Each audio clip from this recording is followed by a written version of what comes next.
Halo teman-teman, kembali lagi bersama JRC 2023. Video ini merupakan video part 2 dari video sebelumnya yang berjudul Distribusi Peluang Kontinu. Pada video sebelumnya telah dijelaskan mengenai apa itu distribusi peluang kontinu dan juga beberapa jenis dari distribusi peluang kontinu, seperti distribusi normal, distribusi uniform kontinu, distribusi eksponensial, distribusi gamma, dan juga distribusi chi-square. Untuk bisa lebih memahami mengenai distribusi peluang kontinu, kita akan mengerjakan beberapa latihan soal yang berhubungan dengan distribusi peluang kontinu. Terdapat 3 soal, dan langsung saja kita mulai untuk soal yang pertama. Ini adalah contoh soal yang pertama. Diketahui lama penggunaan telepon umum dalam menit pada sebuah stasiun merupakan variabel acak eksponensial dengan laju lambda sama dengan 1/8. Berapa rata-rata lama penggunaan telepon umum untuk setiap orang? Berapa deviasi standarnya untuk setiap orang? Nah, dari soal ini kita bisa tahu bahwa jenis dari distribusi peluang kontinu yang digunakan adalah distribusi eksponensial dengan laju 1/8, di mana lambda atau laju 1/8 itu berarti satu orang menggunakan telepon selama 8 menit. Sehingga untuk mencari rata-rata penggunaan telepon umum untuk setiap orang, kita bisa mencari ekspektasinya dengan rumus 1/lambda, yaitu 1/1/8 sehingga dihasilkan 8.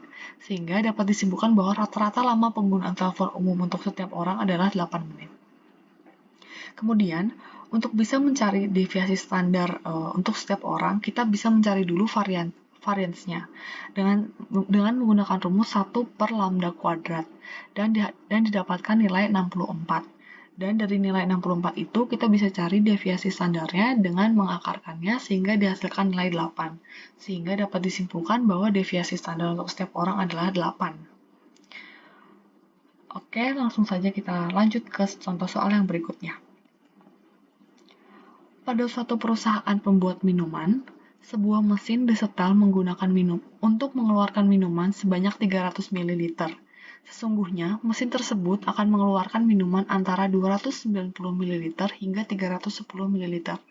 Kita anggap bahwa minuman yang dikeluarkan ini berdistribusi uniform. Tentukan rata-rata dan deviasi standar dari minuman yang dikeluarkan. Dari soal ini kita juga bisa melihat dengan jelas bahwa jenis distribusinya adalah distribusi uniform.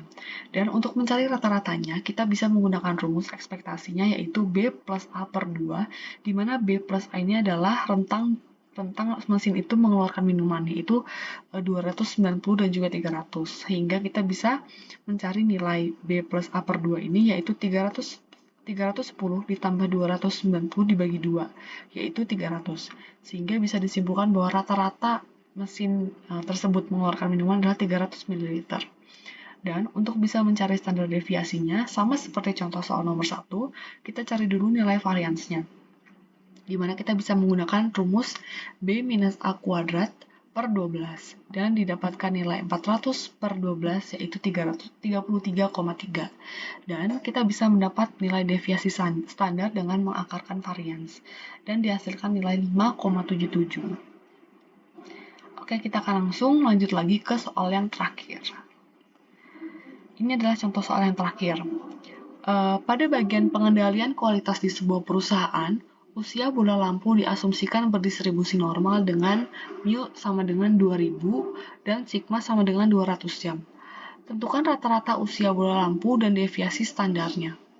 Dari soal ini kita juga bisa langsung tahu bahwa distribusinya yaitu distribusi normal dengan mu-nya 2000 dan juga sigmanya itu 200.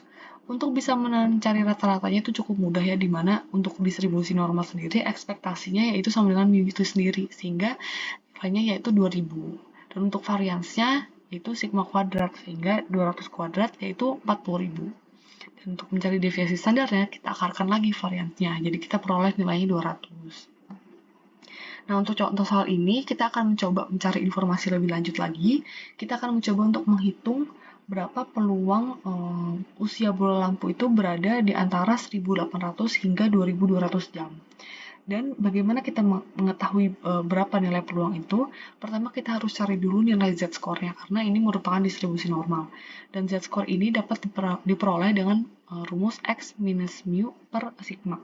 di mana nilai X ini adalah nilai 1800 dan juga 2200. Sehingga untuk mencari nilai Z, pertama kita kurangkan 1800 dikurangi mu-nya itu 2000, dibagi sigmanya yaitu 200. Dan kita kurangkan juga 2200 dikurangi 2000 dibagi 200.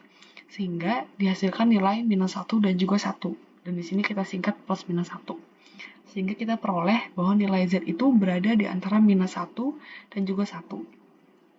Pada dasarnya kita ingin mengetahui berapa besar kemungkinan suatu nilai Z itu berada di antara minus 1 dan 1, di mana Z ini adalah skor Z atau letak suatu nilai pada kurva distribusi normal standar. Dan sekarang kita akan cari tahu berapa besar areanya di antara nilai min 1 dan juga 1. Pertama, kita ingin cari tahu dulu probabilitas bahwa nilai Z itu kurang dari atau sama dengan 1. Nilai peluang Z itu kurang dari sama dengan 1 bisa kita cari menggunakan tabel distribusi normal. Karena nilainya itu adalah 1, kita bisa lihat nilai Z-nya yaitu 1,0 karena nilai yang kita cari adalah nilai 1. Dan untuk kita baca ke sampingnya yaitu kita pilih 0,0 karena nilainya itu persis di angka 1,000 sehingga kita pilih 1,0. Sehingga kita dapatkan nilai 0,8413. Kita dapat nilai 0,8413. Kemudian, kita ingin tahu probabilitas bahwa nilai Z itu berada di antara min 1 dan juga 1.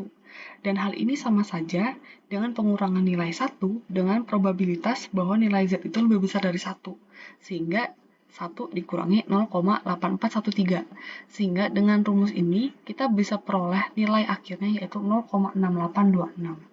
Di mana kita dapat mengambil kesimpulan bahwa 68,26% bola lampu berusia sekitar 1.800 hingga 2.200 jam.